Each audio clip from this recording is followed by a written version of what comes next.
జస్ట్లో miss friends, జస్ట్లో miss ఒక bus, ఒక ఏమంటారు అశోక్ లైలాండ్ డస్ట్ ప్లేస్ ఉంటుంది కదా, కరెక్ట్ దగ్గరికి బండికి ఒక హాఫ్ గజం దూరంలో వచ్చినాయి. బండికి హాఫ్ గజంలో దూరంలో వచ్చినాయి. నేనేం చేసిన అంటే బండి మీద టక్కన ఇది ఆగిపోతుందని నాకు అర్థం కాగానే ఇట్లా చేతులు లేబట్టినాయి అన్నట్టుగా. ఆ ఆటో ఏమంటారు డస్ట్ ప్లేస్ ఉంది కదా, వాళ్ళకి ఇట్లా చేతులు లేపట్టగానే ఏమైందన్నా అని వాళ్ళు అన్నారు. అన్నవల్లే బండి అయిపోతుందన్న అని నేను చెప్పిన. ఇక బస్సు అయినా ఉండి అన్న ఏంది అట్లా పోతున్నావు అంటే ఏం బండి ఆగిపోతుందన్న అని నేను చెప్పిన. ఈ కవర్లు ఇది చూస్తే వాళ్ళకు కూడా తెలిసిపోతాయి కదా ఫ్రెండ్స్, ఇది కొత్త బండి అని చెప్పేసి. ఇక్కడ ఏంటంటే ఇప్పటికి అంటే నాకు బండి నడిపొచ్చింది కానీ ఈ ట్రబుల్ ఇస్తే ఇట్లా ఇస్తుంది ట్రబుల్ రోడ్డు మధ్యలో అని నేను అనుకోలే. ఓలాతోటి ఇది ఒక ప్రాబ్లం ఫేస్ చేసిన ఫ్రెండ్స్ నేను. ఇది ఆ రోజు వర్షం పడుట్లా వీడియోలు తీద్దామంటే కుదిరేటట్టు లేదు. మళ్ళీ నాకు ఈ బండి అయిపోవట్లా అంతా నా దిమాగ్ ఖరాబ్ అయిపోయింది. ఒక దిక్కు వర్షం కొడుతుంది, మనం వీడియోలు తీద్దామన్నా కానీ తీసే సిచ్యువేషన్లో మనకు సిచ్యువేషన్లే అన్నట్టుగా. ఆ వర్షంలో మనం ఏడు నుంచి వీడియోలు తీస్తాం. మళ్ళీ మా బిడ్డ వెనుక ఉండే అంత టెన్షన్ ఎట్లుంటుంది ఫ్రెండ్స్ పరిస్థితి. అస్సలు వీడియోలు తీద్దామంటే కూడా కుదరలే. నాకు రోడ్డు మధ్యలో బండి ట్రబుల్ ఇచ్చింది అనేది ఒక బాధ అయితే నేను ఫేస్ చేసిన ఫ్రెండ్స్ ఈ బండితోటి. మొన్న పోయినా కదా నేను ఈ వర్షంలో ఇట్లా బండి అయిపోయింది అని చెప్పడానికి. అప్పుడు వీళ్ళు ఏమంటారంటే షోరూమ్ వాళ్ళు ఇదే చెప్పారు, నీకు ఈకోలా 150 వస్తుంది, నార్మల్లా 130 వస్తుంది, స్పోర్ట్లా 90 వస్తుంది అని చెప్తారు. అంటే ఇక్కడ ఎంత మోసం ఉందో చూడండి. ఇక్కడ నాకు ఇది నచ్చలేదు. 190 అంటే 190 వస్తే ఓకే, కానీ 190 అనేది ఇక్కడ కమ్సే కమ్ ఇక్కడ మనకు డిస్ప్లే కూడా అవుతలేదు. 190 అనేది 190 వచ్చి మనకు 150 వచ్చినా కరెక్ట్ ఉంటుండే. కానీ ఇక్కడ ఏంటంటే ఇది చూపించడే మనకు మైలేజ్ చాలా తక్కువ చూపిస్తుంది. ఆ షోరూమ్ వాళ్ళు కూడా అన్ని దొంగ మాటలు మాట్లాడతారు. ఇదే నాకు నచ్చలేదు.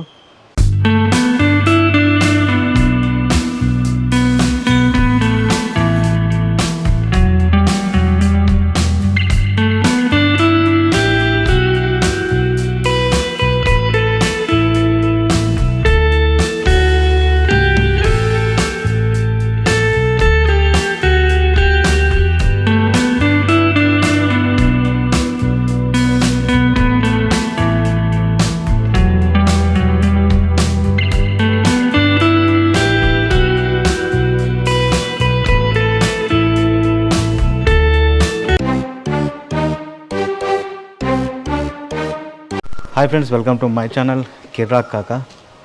ఈ వీడియో ఏంటంటే ఫ్రెండ్స్, మేము ఒకరోజు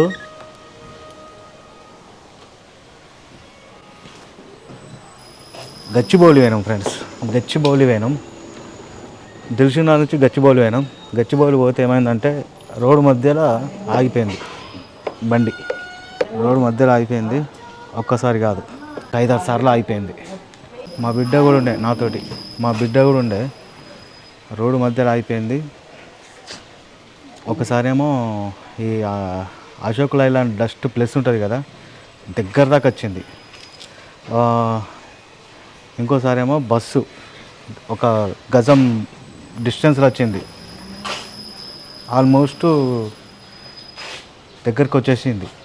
రెండు సార్లు మిస్ అయింది అది. ఏమంటే దిల్సుఖ్నగర్ నుంచి గచ్చిబౌలి పోయినాం, గచ్చిబౌలి నుంచి వచ్చేటప్పుడు జరిగింది ఇది. 2 సార్లు అయింది ఫ్రెండ్స్. 2 సార్లు అయిన తర్వాత యాక్చువల్గా ఒక 4-6 సార్లు ఆగింది బండి. వర్షం కొడుతా అంటే వర్షంలో ఆగింది బండి. నాకైతే చాలా ఘోరం అనిపించింది. సౌండ్ అస్సలు రాదు ఫ్రెండ్స్. ఇది సైలెంట్గా అసలు ముంగట పోయేటోళ్ళకు అసలు సౌండ్ ఏం రాదు. ఇది అంత సైలెంట్ ఉంటుంది బండి. నాకు అంతకుముందు బండి ఇది నడుపుదామంటే కూడా కష్టమే ఉంటుండే, నడపనీకి రాకపోతుండే. ఇప్పుడు బండి తెచ్చి 5 రోజులు అవుతుంది. కొంచెం ఇప్పుడు ఫ్రీ అయినా. ఆ రోజు ఏమైందంటే వర్షానికి మేము ఇక్కడ నుంచి పోయేటప్పుడు వర్షమే వచ్చింది. దిల్సుఖ్నగర్ నుంచి గచ్చిబౌలి పోయేటప్పుడు వర్షం వచ్చింది. మళ్ళీ ఏమంటారు గచ్చిబౌలి నుంచి ఇటు వచ్చేటప్పుడు వర్షం వచ్చింది. 5-6 సార్లు బండి ఆగింది వర్షంలో.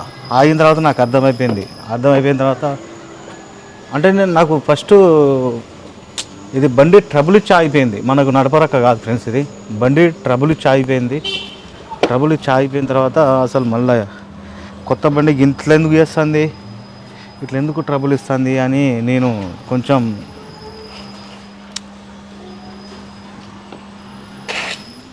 ఫీల్ అయినా ఫ్రెండ్స్. ఇది ఎందుకు ట్రబుల్ ఇస్తుంది, మనం బండి కొన్నప్పుడు ఎవరైనా అని ఎట్లుంటారు ఫ్రెండ్స్, కొత్త బండి అంటే మంచి అనిపించేది కాదు, కొత్త బండి అంటే ట్రబుల్ ఇచ్చిందంటే ఫీల్ అయినా, బాగా నాకు నచ్చలే. ఇంకా ఏం చేసిన అంటే దిల్సుఖ్ నుంచి ఇంటికి వచ్చిన తర్వాత మధ్యలో మనకు ఏమంటారు హిమాయత్ నగర్ కలుస్తుంది కదా, హిమాయత్ నగర్ కలిసినప్పుడు ఆడ నారాయణగూడలే దీన్ని ఎక్స్పీరియన్స్ సెంటర్ ఉంటుంది అన్నట్టు, ఆడికి పోయి అలా చూపిద్దామని అనుకున్నా. ఇక వచ్చేటప్పుడు బండి ట్రబుల్ ఇచ్చిన తర్వాత నేను ఏం చేసిన అంటే వెనకకు ముంగటికి కొట్టి బండి స్టార్ట్ చేసుకొని వచ్చేసిన. వీళ్ళు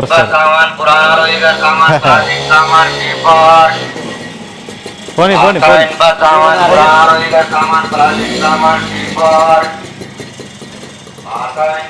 మొన్న సేమ్ ఇట్లా వీడియో తీస్తే అప్పుడు వచ్చారు వీళ్ళు.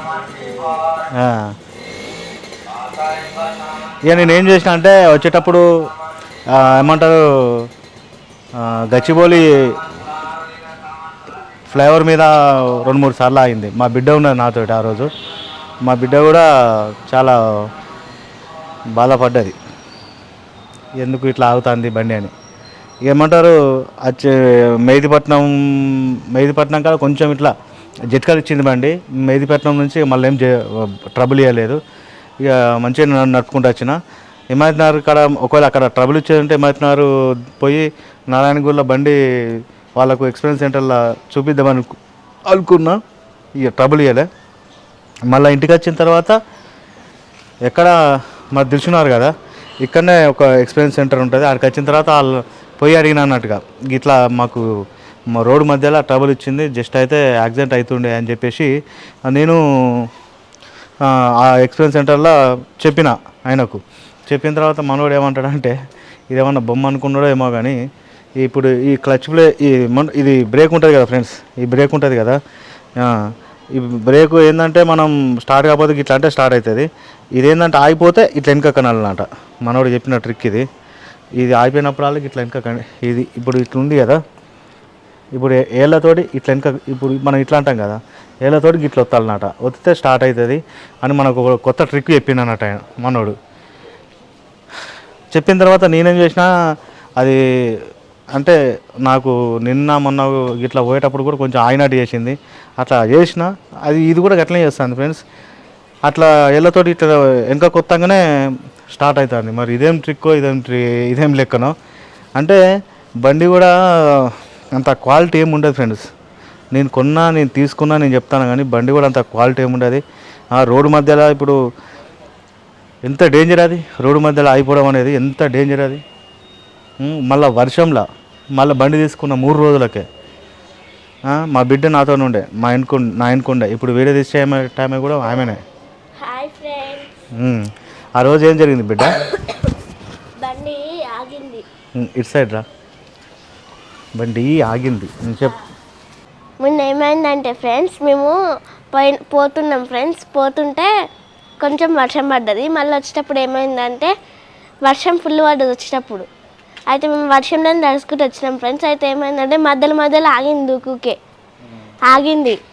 ఆగితే అప్పుడు ఫస్ట్ ఏమైందంటే రెండు బైక్స్, ఫస్ట్ ముందే వెనకాల ఏమో బస్సు ఉంది ఫ్రెండ్స్, ముందు ఒకటి వ్యాన్ లాంటిది ఉంది ఫ్రెండ్స్, మధ్యలో ఆగింది ఫ్రెండ్స్ బండి. మధ్యలో ఆగితే మేము మళ్ళీ పక్కకు తీసుకున్నాం ఫ్రెండ్స్, బస్సు సైడ్ నుంచి పోయింది, కొంచెమే గ్యాప్ ఉంది ఫ్రెండ్స్, ఎక్కువ కూడా లేదు, అప్పుడు యాక్సిడెంట్ అయ్యేది. ఆ తర్వాత మళ్ళీ మధ్యలో ఆగింది, అప్పుడు వెనకాల వ్యాన్ ఉండే ఫ్రెండ్స్, ఆ వ్యాన్ కూడా ఎక్కువ గ్యాప్ లేకుండే, అప్పుడు కూడా అవుతుండే. అట్లా ఒక్కొక్క ఆగింది, ఇట్లా ట్రబుల్స్ కూడా ఇచ్చింది మాకు, స్టక్ ఇచ్చింది ఉక్కుకే, ఆగింది ఉక్కుకే, మళ్ళా ఇట్లా అనుకుంటా పోయింది. అప్పుడు నేను ఫుల్ భయపడ్డా ఫ్రెండ్స్. నేను మా డాడీని అన్న, డాడీ దీని షాప్ దగ్గరికి పోయి అడుగుదాం డాడీ అన్న అంటే, సరే ఆగు అన్నాడు. అయితే దీని షాప్ ఏమో ఇక్కడనే వేరే దగ్గర కూడా అక్కడ ఉండే. మళ్ళీ ఆ తర్వాత కొంచెం దూరం వచ్చినాక కూడా ఆపేసింది.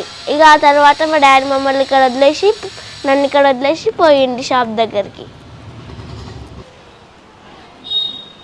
జస్ట్లో మిస్ ఫ్రెండ్స్, జస్ట్లో మిస్ ఒక బస్సు, ఒక ఏమంటారు అశోక్ లైలాండ్ డస్ట్ ప్లేస్ ఉంటుంది కదా, కరెక్ట్ దగ్గరికి బండికి ఒక హాఫ్ గజం దూరంలో వచ్చినాయి. బండికి హాఫ్ గజంలో దూరంలో వచ్చినాయి. నేనేం చేసిన అంటే బండి మీద టక్కన ఇది ఆగిపోతుందని నాకు అర్థం కాగానే ఇట్లా చేతులు లేబట్టినాయి అన్నట్టుగా. ఆ ఆటో ఏమంటారు డస్ట్ ప్లేస్ ఉంది కదా, వాళ్ళకి ఇట్లా చేతులు లేపట్టగానే ఏమైందన్నా అని వాళ్ళు అన్నారు. అన్నవల్లే బండి అయిపోతుందన్నా అని నేను చెప్పిన. ఇక బస్సు అయినా ఉండి అన్న ఏంది అట్లా పోతున్నావు అంటే, బండి ఆగిపోతుందన్న అని నేను చెప్పిన. ఈ కవర్లు ఇది చూస్తే వాళ్ళకు కూడా తెలిసిపోతాయి కదా ఫ్రెండ్స్, ఇది కొత్త బండి అని చెప్పేసి. ఇక్కడ ఏంటంటే ఇప్పటికి అంటే నాకు బండి నడిపొచ్చింది కానీ ఈ ట్రబుల్ ఇస్తే ఇట్లా ఇస్తుంది ట్రబుల్ రోడ్డు మధ్యలో అని నేను అనుకోలే. ఓలాతోటి ఇది ఒక ప్రాబ్లం ఫేస్ చేసిన ఫ్రెండ్స్ నేను. ఇది ఆ రోజు వర్షం పడుట్లా వీడియోలు తీద్దామంటే కుదిరేటట్టు లేదు. మళ్ళీ నాకు ఈ బండి అయిపోవట్లా అంతా నా దిమాగ్ ఖరాబ్ అయిపోయింది. ఒక దిక్కు వర్షం కొడుతుంది, మనం వీడియోలు తీద్దామన్నా కానీ తీసే సిచ్యువేషన్లో మనకు సిచ్యువేషన్లే అన్నట్టుగా. ఆ వర్షంలో మనం ఏడు నుంచి వీడియోలు తీస్తాం. మళ్ళీ మా బిడ్డ వెనుక ఉండే అంత టెన్షన్ ఎట్లుంటుంది ఫ్రెండ్స్ పరిస్థితి. అస్సలు వీడియోలు తీద్దామంటే కూడా కుదరలే. నాకు రోడ్డు మధ్యలో బండి ట్రబుల్ ఇచ్చింది అనేది ఒక బాధ అయితే నేను ఫేస్ చేసిన ఫ్రెండ్స్ ఈ బండితోటి. నేను ఒకటి చెప్తా ఫ్రెండ్స్, నేను ఈ బండి గురించి ఏ ట్రబుల్ వచ్చినా అంటే దీంతో ఏ ట్రబుల్ ఫేస్ చేసినా వీడియో తీసి పెడతా చూడండి. ఎందుకంటే ఏమంటారు ఎలక్ట్రిక్ బండి కొనుక్కున్న వాళ్ళకు ఇది ఇట్లాంటి వీడియోలు దీని ద్వారా ఒక ఇన్ఫర్మేషన్ అనేది పాస్ అవుతుందని అనుకుంటాను. ఇంకోటి ఏంటంటే ఈ బండి అంత క్వాలిటీ కూడా ఉండదు ఫ్రెండ్స్. ఇది ఓలా బండి ఏమంటారు అంత క్వాలిటీ కూడా ఉండదు. నేను బండి డ్రైవ్ చేసినప్పుడు కూడా నేను దీని ఏమంటారు డ్యూరబిలిటీ నాకు అర్థమవుతాయి కదా ఫ్రెండ్స్. దీని డ్యూరబిలిటీ కూడా అంత మన ఏమంటారు మన బైకుల్లాగా యాక్టివాల్లాగా అంత డ్యూరబిలిటీ అయితే ఉండదు. బ్రేక్ కొడితే దగ్గరికి వచ్చారికి ఇట్లా ఇట్లా ఇట్లా ఇట్లా షేక్ అవుతూ ఉంటుంది. రెండు బ్రేకులు మనం కొంచెం ఒక 40 స్పీడ్లో పోయినాం అనుకోర్రి, కరెక్ట్ స్పీడ్ బ్రేకర్కి వచ్చే వరకు మనం 2 బ్రేకులు ఎగ్జాక్ట్గా కొట్టినాం అనుకోర్రి, అది ఇట్లా ఇట్లా ఇట్లా వెనక ఇంకోటికి ఇట్లా షేక్ అవుతుంది బండి ఇది. అదే మనం ఇది ఇప్పుడు ఒక 60-70 ఆ రేంజ్లో పోతే ఇంకా దీని పరిస్థితి ఏంది అంటే, ముంగటున్న ఏదన్నా వెహికల్ ఉంటే దాన్ని గుద్దాల్సిందే, ఇక లేకపోతే ముంగట స్పీడ్ బ్రేకర్ ఉంటే దాని మీద ఎక్కియాల్సిందే. మళ్ళా నేను చూసిన ఫ్రెండ్స్ ఇది 100 ఛార్జింగ్ కూడా పెట్టి చూస్తున్నా నేను మైలేజ్ ఎంత వస్తుందని చెప్పేసి. నేను ఇప్పుడు మీకు ఒకటి చెప్తా చూడండి. ఏమంటే ఇప్పుడు నేను బండి స్టార్ట్ చేస్తున్నా, నార్మల్ ఉన్నది. ఇప్పుడు నార్మల్ అనేమో 127 వస్తుంది మనకు చూపించేది ఇక్కడ. ఈక్వల్నేమో 160 వస్తుంది. ఒకసారి కనిపిస్తుందా ఫ్రెండ్స్ మీకు? ఇక్కడ చూడండి కవర్ కింద ఇది ఈకో మోడ్లో పెట్టినా ఇప్పుడు 160 చూపిస్తుంది. ఏమంటారు నార్మల్లా 127 చూపిస్తుంది, స్పోర్ట్లా 112 చూపిస్తుంది. మనకు ఇంత వస్తుందా అంటే ఇదంతా చెక్ చేయాలి ఫ్రెండ్స్. చెక్ చేస్తే తప్పితే మనం చెప్పలేమన్నట్టుగా. మనకు ఒక్కొక్క మోడ్లో ఒక్కొక్క స్పీడ్ రేంజ్ వస్తుంది అన్నట్టు. ఇలా మనకు ఏమంటారు ఫ్రెండ్స్, ఇప్పుడు మనం బైక్ మనం ఎగ్జాంపుల్ ఏదైనా బైక్ తీసుకున్నాం అనుకోరి, మనకు కొన్ని బ్రేకులు అంటే గేర్లు ఉంటాయి. First gear, second gear, third gear, fourth gear, fifth gear. Same మనకు ఓలా బండ్లో కూడా సేమ్ అట్లనే. దీనిలో ఏంటంటే మోడ్స్ ఉంటాయి. ఏమంటారు eco mode, sport mode and normal mode. మనకు ఎక్కువ మైలేజ్ ఇచ్చేది ఈకో మోడు, దానికంటే కొంచెం తక్కువ మైలేజ్ ఇచ్చేది నార్మల్ మోడు, దానికంటే తక్కువ మైలేజ్ ఇచ్చేది స్పోర్ట్ మోడు. అంటే ఇక్కడ ఏంటంటే ఈకో మోడ్లో మనకు బ్యాటరీ పవర్ కన్జ్యూమ్ అనేది తక్కువ అవుతుంది, స్పీడ్ పెరుగుతుంది. నార్మల్ కొంచెం స్పీడ్ పెరుగుతుంది, పవర్ కన్జ్యూమ్ కూడా ఎక్కువ అవుతుంది. స్పోర్ట్ కూడా స్పీడ్ పెరుగుతుంది, పవర్ కన్జ్యూమ్ కూడా ఎక్కువ అవుతుంది. ఇట్లా ఏమవుతుందంటే స్పీడ్ పెరిగే కొద్దీ పవర్ కన్జ్యూమ్ అనేది కూడా పెరుగుతుంది అన్నట్టుగా, పవర్ ఎక్కువ పోతుంది బ్యాటరీలో. ఇదేంటంటే మనకు 190 చెప్పిండు ఎవడు మన షోరూమ్ వాడు, 190 చెప్పిండు. కానీ మనకి ఇప్పుడు చూడండి ఇది పొద్దున్న నుంచి 95 ఉంది ఇప్పుడు బ్యాటరీ. ఇది 100 ఉండే. నేను దిల్సుఖ్నగర్ వచ్చిన మార్నింగ్ నుంచి వస్తే ఇప్పుడు మనకి ఎంత చూపిస్తుంది, 95 చూపిస్తుంది బ్యాటరీ. మీకు ఇప్పుడు ఈకోలో పెడతా చూడండి. ఇప్పుడు ఈకోలో పెట్టినప్పుడు మనకి ఎంత చూపించాలి, ఇక్కడ 190 చూపించాలి, కానీ మనకు 159 చూపిస్తుంది. 159 అంటే 190 చూపించి మనం నడిపినప్పుడు 150 అట్లా వచ్చినా మనకు పెద్ద ఏమంటారు ఓకే. కాకపోతే ఇది చూపించడం మనకు 159 చూపించడం అనేది కరెక్ట్ కాదు. అట్లాంటప్పుడు మనకు షోరూమ్ వాళ్ళు కూడా చెప్పేది కూడా డైరెక్ట్ అట్లనే చెప్పాలి, మనకు ఇంత వస్తుంది అని చెప్పి. నేను పోయినప్పుడు కూడా వీళ్ళు ఏమంటారు, నీకు ఈకో మోడ్లో నీకు 150 వస్తుంది, నార్మల్లో నీకు 130 వస్తుంది, అండ్ స్పోర్ట్లో నీకు 90 కిలోమీటర్స్ వస్తుంది అని చెప్పేసి ఇప్పుడు చెప్తారు. పోయినా కదా నేను ఈ వర్షంలో ఇట్లా బండి అయిపోయింది అని చెప్పడానికి. అప్పుడు వీళ్ళు ఏమంటారంటే షోరూమ్ వాళ్ళు ఇదే చెప్పారు, నీకు ఈకోలా 150 వస్తుంది, నార్మల్లా 130 వస్తుంది, స్పోర్ట్లా 90 వస్తుంది అని చెప్తారు. అంటే ఇక్కడ ఎంత మోసం ఉందో చూడండి. ఇక్కడ నాకు ఇది నచ్చలేదు. 190 అంటే 190 వస్తే ఓకే, కానీ 190 అనేది ఇక్కడ కమ్సే కమ్ ఇక్కడ మనకు డిస్ప్లే కూడా అవుతలేదు. 190 అనేది 190 వచ్చి మనకు 150 వచ్చినా కరెక్ట్ ఉంటుండే. కానీ ఇక్కడ ఏంటంటే ఇది చూపించడే మనకు మైలేజ్ చాలా తక్కువ చూపిస్తుంది. ఆ షోరూమ్ వాళ్ళు కూడా అన్ని దొంగ మాటలు మాట్లాడతారు. ఇదే నాకు నచ్చలేదు. మళ్ళీ దీనికి యాక్సెసరీస్ ఇస్తారంటే యాక్సెసరీస్ కూడా ఏం లేదు ఫ్రెండ్స్. ఇది పుష్కన దేనికన్నా చిన్నగా తాకిందంటే మాత్రం మొత్తం నెర్రలు పెడుతుంది బండి. ఇప్పుడు మంచిగా అంటే నాకు ఫస్ట్ నేను టీవీఎస్లో బిల్డ్ క్వాలిటీ బాగుంటుంది ఫ్రెండ్స్. టీవీఎస్ బండి కూడా నేను నడిపి దాని గురించి కూడా వీడియో చేస్తాను. అండ్ చేతకు కూడా బాగుంటుంది బిల్డ్ క్వాలిటీ. చేతకు బిల్డ్ క్వాలిటీ కూడా ఆ బండి కూడా నడుపుతాను. దాని కూడా ఏమంటారు దాని గురించి కూడా వీడియోలు పెడతాను. ఇప్పటివరకు అయితే నా డ్రైవింగ్ ఎక్స్పీరియన్స్ మాత్రం ఈ ఓలా బైక్ తోటి ఇట్లుంది ఫ్రెండ్స్. ఓలా S1X ఈ బైక్తో నా డ్రైవింగ్ ఎక్స్పీరియన్స్ అయితే ఇట్లుంది ఫ్రెండ్స్. నేను కోరుకునేది ఒకటే ఫ్రెండ్స్, మీ దగ్గర నుంచి వీడియోకి ఒక లైక్ చేయండి. ఓకే ఫ్రెండ్స్, ఇది మైలేజ్ ఎంత వస్తుంది, ఏ మోడ్లో ఎంత వస్తుంది, ఈకోలో ఎంత వస్తుంది, నార్మల్ ఎంత వస్తుంది, స్పోర్ట్స్లో ఎంత వస్తుంది, ఇది మనకు అంత చూపిస్తుంది కదా. మైలేజ్ కరెక్ట్ అంత వస్తుందా లేకపోతే ఇంకా దానికంటే తక్కువ వస్తుందా అని చెప్పేసి నెక్స్ట్ రాబోయే వీడియోలలో నేను తెలుసుకుందాం. నాకు కూడా తెలియదు ఎంత వస్తాయని మైలేజ్. ఈకోలో అయితే ఇప్పుడు చూసిరు కదా ఫ్రెండ్స్, 156 చూపిస్తుంది ఈకోలో అయితే. మరి 156 కరెక్ట్గా వస్తుందా అనేది మనం లాంగ్ డ్రైవ్ చేస్తే తప్పితే తెలుసుకోలేం. అన్ని మోడ్లల్లో అన్ని స్పీడ్లు కరెక్ట్ ఇస్తుందా లేదా చూద్దాం. ఇది 190 ఇవ్వాలి, కాకపోతే కంపెనీ మోసం చేసిందని చెప్పొచ్చు. ఇప్పుడు టీవీఎస్ కంపెనీ ఉంది, మనకు కరెక్ట్ 150 అంటే 150 వస్తుంది, 135 అంటే 135 వస్తుంది. వాడు ఎంత చెప్తే అంతనే వస్తుంది మైలేజ్. కానీ వాళ్ళు మనకు తీసుకోవాలని చెప్పి 190 అని చెప్తారు. మళ్ళీ తర్వాత మీకు ఇంత కాదు ఇంత వస్తుంది అని వాళ్ళ మాటలలో చూడండి ఎన్ని గమ్మత్తులు మాట్లాడతారో. అంత స్పీడ్ రాదు ఫ్రెండ్స్. ఇది నేను పక్కా చెప్తాను, అంత స్పీడ్ రాదు. దానికి మనం నెక్స్ట్ రాబోయే వీడియోలో మొత్తం అన్ని మోడ్లలో చెక్ చేసి నెక్స్ట్ వీడియోలలో దీని పర్ఫార్మెన్స్ ఏందనేది చూద్దాం ఫ్రెండ్స్. నేను మీ దగ్గర నుంచి కోరుకునేది ఒకటే ఫ్రెండ్స్, తప్పకుండా వీడియోకు లైక్ చేయండి. ఓకే ఫ్రెండ్స్, నెక్స్ట్ వీడియోతో మళ్ళీ వాళ్ళు సపోర్ట్ దాకా మీ కిరా కాకా బాబాయ్ టాటా సీ యూ ఎంజాయ్.